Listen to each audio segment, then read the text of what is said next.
esta ponencia que tenemos ahora con respecto a Dios y el sufrimiento.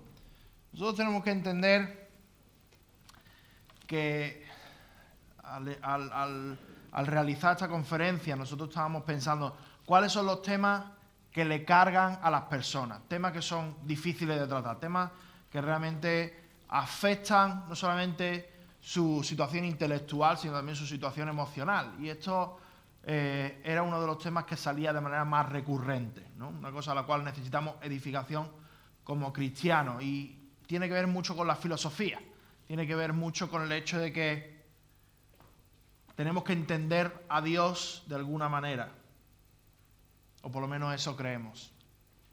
Y cuando no ocurre y no entendemos a Dios, nosotros podemos hacernos preguntas como la siguiente: Señor, si Dios es amor, ¿por qué tú permites el sufrimiento? ¿Verdad? Creo que todos los que estamos aquí nos hemos hecho en algún momento esta pregunta. Señor, ¿por qué? Y pongo varios ejemplos aquí en pantalla. ¿Por qué mi familiar tiene esta enfermedad en particular? ¿Por qué mueren niños de hambre en África y en Asia, primordialmente? ¿Por qué mi amigo tiene una discapacidad? ¿Por qué permitiste que abusaran de mí de pequeño? ¿Por qué Dios permitió el coronavirus en el tiempo en el que estuvo? Con todas las consecuencias que eso trajo, ¿verdad?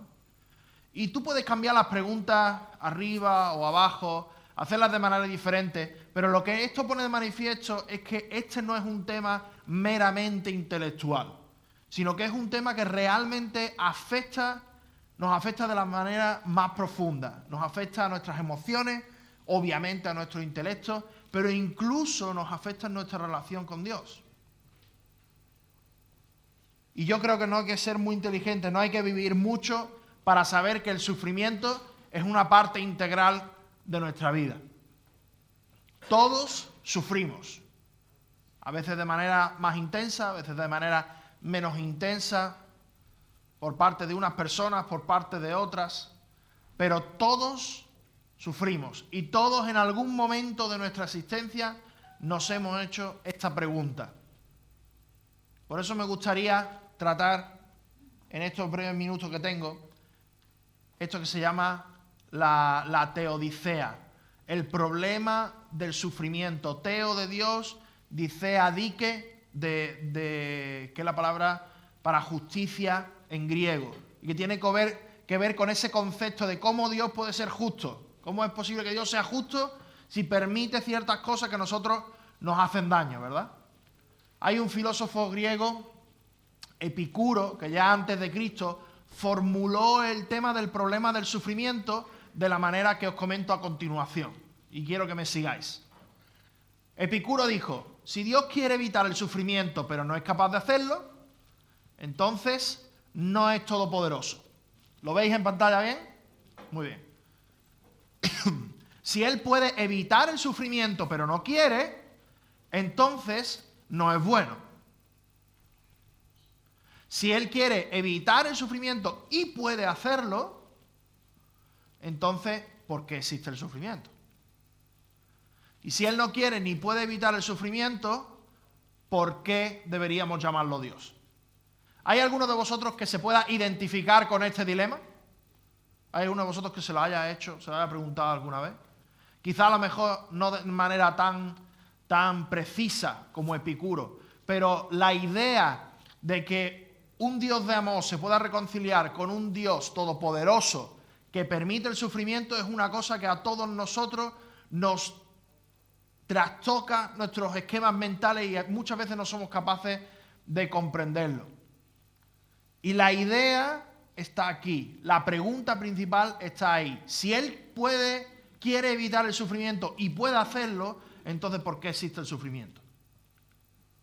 El problema lógico con ese punto es el siguiente, y me gustaría ponerlo a nivel de un argumento didáctico, en el cual tenemos diferentes premisas, dos asunciones, y después llegamos a una conclusión. Entonces la premisa número 1 es la siguiente: es lógicamente imposible que la existencia de un Dios amoroso y todopoderoso sea compatible con la existencia del sufrimiento. ¿Se entiende eso bien, verdad? La premisa número 2.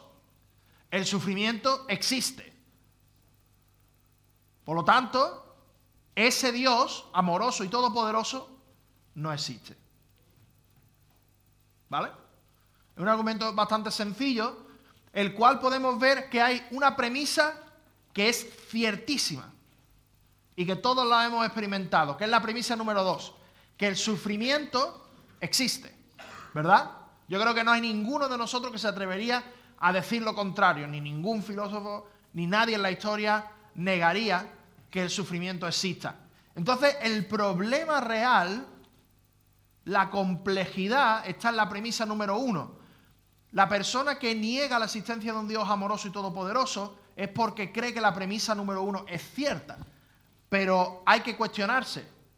¿Realmente es lógicamente imposible que exista un Dios que es no solamente amoroso, que es todopoderoso, y que al mismo tiempo exista el sufrimiento? Porque en nuestra cosmovisión cristiana lo que la palabra de Dios nos dice es que Dios es amoroso, que Él es bondadoso, que Él es bueno, que Él es misericordioso, pero también que Él es justo, que Él es todopoderoso, que Él es omnisciente, que Él es omnipresente. Y tenemos todo ese conjunto de atributos divinos, y dentro de eso nos dice la palabra del Señor, dentro de toda esa historia redentora, con ese Dios tan increíble que existe, tenemos el sufrimiento. Así que nosotros como cristianos tenemos que hacernos la siguiente pregunta. ¿Cómo podemos reconciliar, si fuese posible, la idea de un Dios amoroso y todopoderoso con la existencia del sufrimiento? No puede ser solamente amoroso, porque si no, si tuviese la intención de evitar el sufrimiento, pero no tuviese el poder, dejaría de ser Dios. Aunque Dios por esencia no puede dejar de ser Dios, obviamente. No es necesario solamente que sea todopoderoso, porque la Biblia nos habla claramente, 1 Juan 4, Dios es amor. Dios no tiene amor, Dios es amor. Dios es la esencia de lo que nosotros entendemos como amor. Entonces, esta pregunta es necesaria que la contestemos, y es la pregunta que vamos a contestar en esta ponencia. Y la tesis es la siguiente: la coexistencia del Dios de la Biblia y del sufrimiento es más que razonable. Es decir, es muy razonable que exista un Dios amoroso y todopoderoso, y además de eso, que coexista con el sufrimiento. Y el primer argumento que os voy a dar es que sin aludir a Dios no tenemos un estándar para determinar que el sufrimiento sea malo. Cuando nosotros hablamos de que algo es malo o es bueno, nosotros tenemos que entender que todos esos criterios morales están basados sobre algo. Y como veis en la diapositiva, esos elementos de generosidad, de abnegación, de equidad, se basan sobre un fundamento que es ama a tu prójimo como a ti mismo, el cual asimismo se basa sobre la naturaleza de Dios, el hecho de que Dios es amor. Por lo tanto, es moralmente bueno, porque Dios es amor, es moralmente bueno que amemos a nuestro prójimo como a nosotros mismos. Por lo tanto, es moralmente bueno la generosidad, la abnegación y la equidad. Dios es la base de la moralidad. Es el criterio estándar por el cual nosotros definimos qué es lo bueno y qué es lo malo. Pero ¿qué ocurre cuando quitamos el estándar? Ya no hay forma de entender qué es lo bueno y qué es lo malo. Ya no hay criterio. Ya no hay una regla de medir que nos diga qué es lo que está dentro de aquello que es moralmente bueno y qué está dentro de aquello que es moralmente malo. Así que cuando nosotros determinamos que el sufrimiento es malo, es moralmente malo, nosotros tenemos que reconocer que estamos haciendo un argumento a favor de la existencia de Dios. La gente dice, es que es imposible demostrar a Dios porque existe el sufrimiento y el sufrimiento es malo. Precisamente porque el sufrimiento es malo es que Dios existe. Y aunque para nosotros pueda ser contraintuitivo, filosóficamente es así. Nosotros no podemos entender otro hecho nada más que la moralidad se basa en la naturaleza de Dios. Y la Biblia lo pone muy claro y de muchas maneras. El pecado es una ofensa, 1 Juan 3:4, es una ofensa o es la transgresión de la ley de Dios. La ley de Dios, la cual se basa en su propio carácter. Así que la coexistencia del sufrimiento y del Dios de la Biblia es más que razonable, primero, porque el sufrimiento solamente es malo si Dios existe. Si no existiese Dios, el sufrimiento sería sufrimiento. Para un evolucionista, para alguien ateo que no tiene ese estándar, el sufrimiento va a ser algo de nosotros entender que nos conviene o que nos deja de convenir. Pero un ateo no puede decir esto es moralmente malo, porque no tiene un estándar por el cual determina aquello que es malo o aquello que es bueno. El segundo argumento que os quiero presentar es que no podemos afirmar que Dios no tenga razones para permitir el sufrimiento. Es decir, para ponerlo de manera positiva, Dios sí tiene razones para permitir el sufrimiento. Primero, si el hombre tiene libre albedrío o tiene libertad, es necesario que lo ejerza y eso puede llevar al sufrimiento. Nosotros nos damos cuenta, ¿verdad?, que está el sufrimiento natural, el sufrimiento que nosotros podemos sufrir de tsunami, de terremotos, de ciclones, de maremotos, lo que sea. Pero ¿sabéis que la gran mayoría del sufrimiento que nosotros recibimos hoy en día viene del sufrimiento humano? Y lo interesante de esto es que el hecho de que Dios haya creado a seres que tienen capacidad de elección, obviamente no infinita, pero que tienen una cierta capacidad de movimiento, tienen capacidad para elegir si seguir a Dios, si no, si amarle o si no, eso implica que Dios permita no solamente que tomen sus decisiones, sino que sufran las consecuencias de sus decisiones, sean buenas o sean malas. Si nosotros tenemos cierta libertad para tomar decisiones, eso significa que tendremos que sufrir las consecuencias. Pero eso no le gusta a nadie, ¿verdad? Eso nos gusta a pocos. Pero realmente es así. Realmente Dios es consecuente con eso. Pero hay un segundo argumento también. Dios tiene razones para permitir el sufrimiento porque nosotros no lo sabemos todo. Dios puede producir algo bueno del sufrimiento. Os pongo ahí una imagen de una niña que va al dentista, porque esta analogía me encanta, ¿no? Imagínate que un padre lleva a su niña de 3, 4 años al dentista y le empiezan a toquetear la boca. Yo tengo un hermano mío que vive en el norte de España. Una de sus hijas, mi sobrina, hace poco la llevaron al dentista. Mi sobrina tiene 5 años, ¿vale? Y la llevaron porque tenía un problema con una muela y tal y cual. Y literalmente, mientras que le estaban toqueteando la boca a la niña y haciendo un montón de cosas, y la niña estaba llorando, mi hermano estaba allí, claro, con el corazón quebrantado, pero tenía que dejar que la niña pasase por ese sufrimiento, porque era mejor que el dentista le hiciese sufrir durante un tiempo que no sufrir durante mucho más tiempo y peor si la caries se ponía peor. Entonces, claro, Dios es una buena analogía para entender que Dios puede producir algo bueno del sufrimiento. Quizás nosotros no lo vemos en el momento, pero Dios es como ese padre que está ahí al lado nuestra y que sabe que atravesar el sufrimiento ahora quizá nos va a salvar de un sufrimiento mayor en el futuro. Que Dios sabe que es necesario, de alguna manera, que nosotros pasemos por ese sufrimiento para un propósito eterno que Él tenga. Así que Dios sí tiene razones para permitir el sufrimiento. Otra cosa es que nosotros de manera emocional queramos aceptarlas o no. Pero Dios sí tiene razones para permitir el sufrimiento. Por lo tanto, sin aludir a Dios no tenemos un estándar para determinar que el sufrimiento sea malo. No podemos afirmar que Dios no tenga razones para permitir el sufrimiento. No podemos olvidar los otros argumentos a favor de la existencia de Dios.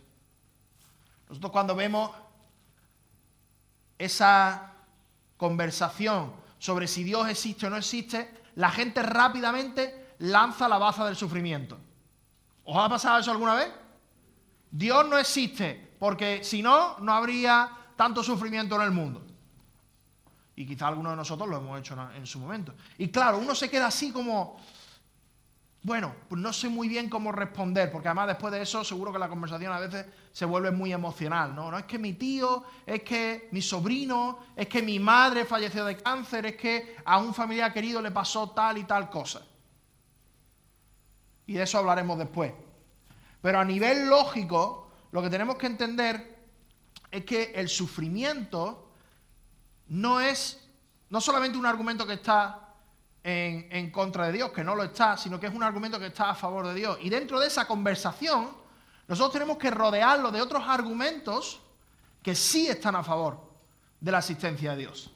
El ajuste fino del universo. ¿Cómo es posible que haya leyes naturales que si variasen en un 2% ya impediría la vida en la Tierra? ¿Cómo es posible que nosotros estemos en un lugar de la galaxia en el cual estamos en el punto perfecto, y esto lo hablaremos mañana, para que nosotros pueda permitir la vida en la Tierra y al mismo tiempo pueda ser como un escenario científico, un sitio de observación para observar el universo? Eso tiene que ver con el ajuste fino. Pero también tenemos otros argumentos filosóficos, el argumento ontológico, el hecho de que se puedan aplicar las matemáticas. ¿Cómo puede ser que conceptos abstractos que solamente existen en nuestra mente y que no tienen realidad material, cuando la ponemos en el mundo material, eso se lleve a la práctica y funcione? ¿No? Esto los físicos les encanta ese argumento. El argumento de la contingencia, el argumento moral, el argumento cosmológico, el argumento de la intencionalidad, la resurrección de Cristo. No me voy a parar a definir cada uno de ellos, los podéis buscar en internet, pero todos estos argumentos y muchos más deben de entrar dentro de esta conversación. Si nosotros los quitamos de en medio, lo que ocurre es que estamos siendo muy parciales y centrándonos solamente en un aspecto muy concreto de lo que podría ser o no ser algo que validaría la existencia de Dios. Pero nosotros tenemos que verlo en su imagen más completa. Hay muchos otros argumentos que sí que validan la existencia de un Dios que permite el sufrimiento. Por lo tanto, sin la ayuda de Dios no tenemos un estándar para determinar que el sufrimiento sea malo. No podemos afirmar que Dios no tenga razones para permitir el sufrimiento. No podemos olvidar los otros argumentos a favor de la existencia de Dios. La Biblia contiene enseñanzas que explican el origen, el propósito y el final del sufrimiento. La Biblia, voy a leerlo de nuevo, contiene enseñanzas que explican el origen, el propósito y el final del sufrimiento. Fijaos, os lo quiero poner de esta manera. Origen, propósito y final. Primero, el origen.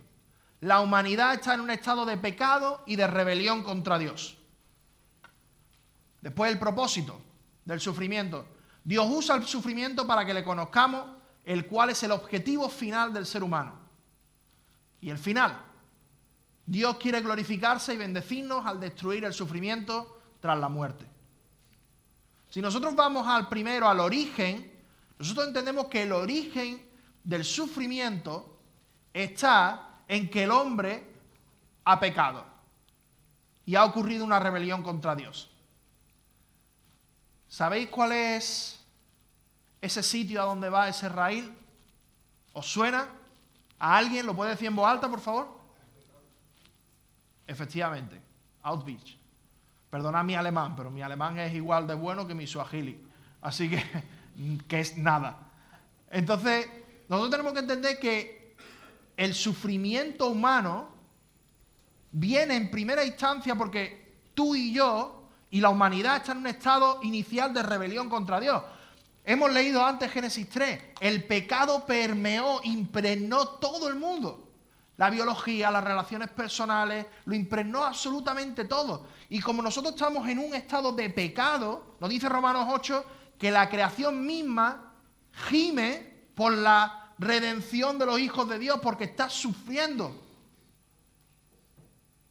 Nuestro pecado tiene una influencia cósmica, literalmente.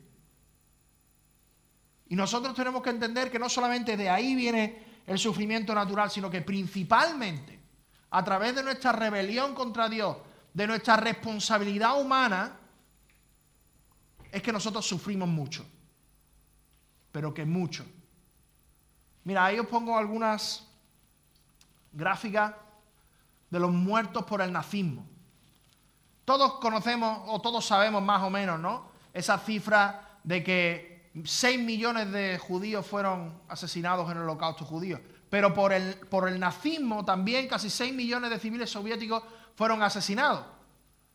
3 millones de prisioneros de guerra soviéticos fueron aniquilados. También casi 2 millones de civiles polacos, 300.000 civiles serbios, 250.000 personas con discapacidades, 250.000 gitanos, unos 2.000 testigos de Jehová, unas asociaciones, los asociales y los rebeldes, y de los homosexuales no sabemos cuántos, pero serán cientos y probablemente miles. ¿Qué os parece? Muere más por la responsabilidad humana, mucha más gente por la responsabilidad humana que por cualquier otro desastre natural. Pero es que si nos vamos a los muertos por el comunismo, ahí tenéis algunos datos aproximados. De la URSS tenemos unos 20 millones de muertos. De China, unos 45 millones. De Vietnam, 1 millón. Tampoco son muchos, no es un país muy grande, así que relativamente es mucho. De Corea del Norte, unos 2 millones de muertos. De Camboya, 4 millones de muertos. Me paro en el ejemplo de Camboya porque para mí, cuando lo estudié un poco más, fue muy revelador. Pol Pot, regente comunista, fue un sádico total. Literalmente se cargó al 25% de la población de su país. Todo por seguir una ideología que ya veis es hasta mortal, ¿no? En Europa Oriental, como os digo, datos aproximados, 1 millón de muertos. En América Latina, 150.000. En África, 1,7 millones. En Afganistán, 1,5 millones. Total, más de 70 millones por unas ideas que son mucho más que cuestionables, ¿no? ¿Quiénes son los mayores responsables del sufrimiento en el mundo? Los seres humanos, nosotros mismos. Y eso nos puede gustar más o nos puede gustar menos, pero realmente es así. Así que nosotros tenemos que entender que el origen del sufrimiento empieza con nosotros. Segundo, el sufrimiento tiene un propósito. Dios usa el sufrimiento para que le conozcamos, el cual es el objetivo final del ser humano. En la sociedad moderna, ¿vale? ¿Cuál es el objetivo final del ser humano? Ser feliz. O una cosa que está muy de moda últimamente, ¿no? Ser la mejor versión de ti mismo. No sé si lo has escuchado alguna vez, pero lo he escuchado un montón de veces, ¿no? Te metes en YouTube y ves a este tío que está, sobre todo los chicos, ¿no? Y vemos a este tío que está cuadrado y que tiene un montón de dinero y dice, tú tienes que ser la mejor versión de ti mismo. Ese es el objetivo en tu vida, ser la mejor versión de ti mismo. Pues déjame que os diga que bíblicamente eso no tiene ningún sentido. Bíblicamente el objetivo final del ser humano es conocer a Dios. Ni siquiera la felicidad. Porque realmente la felicidad es un subproducto de algo. ¿Tú cuándo estás feliz? Los estudiantes, ¿cuándo estáis felices? Cuando sacáis un día en el examen, ¿verdad? Y cuando se acaba el periodo de exámenes, obviamente, cuando empieza el veranito. Pero es que ahí entendemos cómo la felicidad es un subproducto de algo bueno que nos ha ocurrido, pero no es el fin en sí mismo, sino que es parte de, ¿no? El apóstol Pablo en Filipenses 3:10, fijaos lo que dice: pero todo lo que era para mí ganancia lo he estimado como pérdida por amor de Cristo. Y aún más, yo estimo como pérdida todas las cosas en vista del incomparable valor de conocer a Cristo Jesús, mi Señor, por quien lo he perdido todo y lo considero como basura a fin de ganar a Cristo y ser hallado en Él, no teniendo mi propia justicia derivada de la ley, sino la que es por la fe en Cristo, la justicia que procede de Dios sobre la base de la fe. Y conocerle a Él, el poder de su resurrección y la participación en sus padecimientos, llegando a ser como Él en su muerte. C.S. Lewis daba esta frase tan bonita y tan real de nuestra experiencia con el sufrimiento. Dios susurra y habla a la conciencia a través del placer, pero le grita mediante el dolor. El dolor es su megáfono para despertar a un mundo adormecido. No es cierto que incluso nosotros como cristianos, no solamente ya la gente que no es cristiana, nosotros como cristianos, cuando más nos acercamos a Dios, cuanto más oramos, cuanto más comprometidos estamos, es cuando más estamos sufriendo. Dios usa el sufrimiento como un medio para darnos cuenta de que nosotros no somos el fin, darnos cuenta de que hay algo más aparte de este mundo, algo a lo cual nosotros debemos aspirar y que está disponible, que es Dios mismo, conocerle a Él, estar con Él, amarle a Él. La Confesión de Westminster lo define de una manera que me parece grandiosa. El objetivo principal del hombre es glorificar a Dios y disfrutarle. ¿Alguno de vosotros lo había escuchado de esa manera? Nosotros cuando pensamos muchas veces en el objetivo de la vida cristiana, del cristiano, pues ir a la iglesia, ¿no? Pero pensamos en hacer, ¿no? Tiene mucho que ver con el hacer, ¿no? Ir a la iglesia, obedecer, ese es el objetivo del cristiano, y hacer cierto tipo de cosas.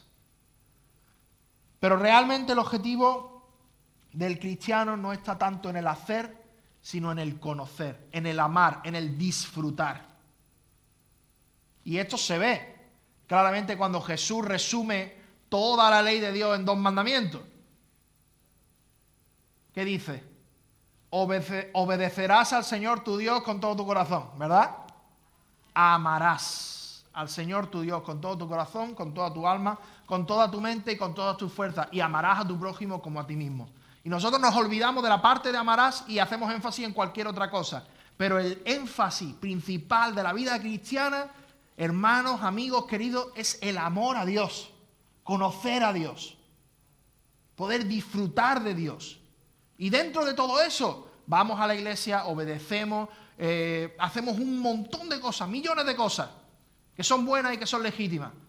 Pero no debemos de olvidar el enfoque que Dios nos da.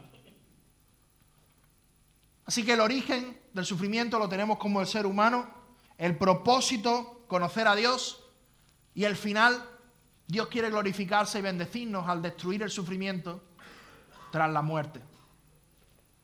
Fijaos lo que dice 2 Corintios 4, el 16 al 18. Por lo tanto, no desfallecemos, antes bien, aunque nuestro hombre exterior va decayendo, sin embargo, nuestro hombre interior se renueva de día en día. Pues esta aflicción leve y pasajera, por cierto, Pablo estaba recibiendo una aflicción que casi que ponía su vida en peligro, pero él la define como una aflicción leve y pasajera, dice, nos produce un eterno peso de gloria, que sobrepasa toda comparación, al no poner nuestra vista en las cosas que se ven, sino en las que no se ven, porque las cosas que se ven son temporales, pero las que no se ven son eternas. Y aquí Apocalipsis 21:4 dice, enjugará Dios toda lágrima de los ojos de ellos, y no habrá muerte, ni habrá más llanto, ni clamor, ni dolor, porque las primeras cosas pasaron. Y cuando yo veo esto, hermanos, a mí me da no solamente paz, sino me da esperanza. En el cielo no vamos a tener diabetes. En el cielo no va a haber cáncer. En el cielo no va a haber enfermedades mentales. En el cielo no va a haber relaciones rotas. En el cielo no nos vamos a cansar. En el cielo no vamos a tener ningún tipo de enfermedad o limitación que nosotros sufrimos aquí. Pero Dios nos dice, Él enjugará toda la lágrima. Y no habrá muerte, ni llanto, ni clamor, ni dolor. Qué cosa más bonita, ¿eh? A mí me parece espectacular. Dios quiere glorificarse y bendecirnos al destruir el sufrimiento tras la muerte. Ese es el final del sufrimiento. ¿Cuál es la alternativa atea? ¿Qué le puede decir un ateo a un niño que se está muriendo en su cama del hospital porque tiene leucemia? Mala suerte. Selección natural. ¿Verdad? Es lo que hay. Unos viven mejor, otros viven peor. A ti te ha tocado. Pero nosotros como cristianos podemos dar una esperanza que va más allá de la muerte. Incluso a ese niño que está convaleciente, podemos decirle, Cristo te ama, Cristo murió por tus pecados, Cristo quiere conocerte y Él quiere que pases la eternidad junto a Él. Y Él te da la entrada ahora si tú te arrepientes de tus pecados y vienes en fe a Jesús. Eso no lo puede dar la cosmovisión atea, ni ninguna otra cosmovisión.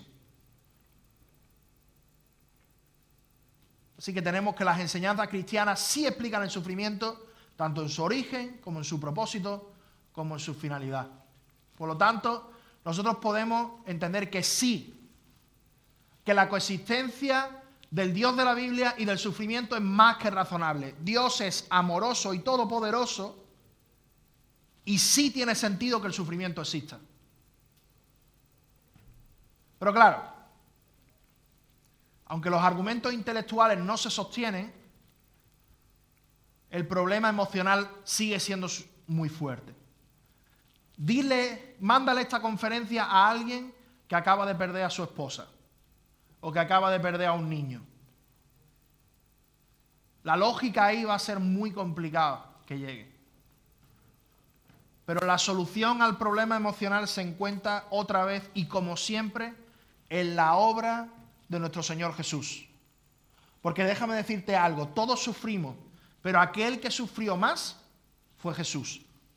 Jesús, que estando en la cruz fue la única persona en toda la historia que ha sido completamente inocente, sin pecado y sin mancha. Nosotros pecamos, nosotros somos responsables y de alguna manera para nosotros es justo que nosotros recibamos sufrimiento por eso, o incluso por las decisiones de los demás. Pero es que Jesús fue la única persona 100% inocente que sufrió exclusivamente porque los demás le infligieron sufrimiento. Y no solamente eso, sino que cuando vamos a valorar el sufrimiento de Jesús, nosotros nos damos cuenta que Jesús es la persona que más ha sufrido en todo este universo. Quizá alguno de vosotros puede decir, bueno, el que más ha sufrido fue Gandhi, o fue María Teresa de Calcuta, o fue tal persona, o esta otra persona. No, la persona que más ha sufrido en la historia humana ha sido Jesús. Porque ¿sabes qué? Jesús no solamente sufrió el rechazo de los fariseos, el rechazo de su pueblo, Jesús no solamente sufrió los clavos, sino que nos dice la Biblia que en la cruz Dios Padre cogió toda su ira, la ira justa contra el pecado de la humanidad, y la depositó encima de Jesús. Es decir, Jesús experimentó algo mucho peor que el infierno.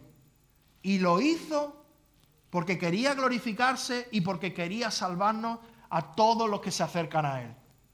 Porque Él nos amó, porque Él quería que estuviésemos cerca suya y no hubiese ese pecado que nos separa de Él. Por eso Él se entregó.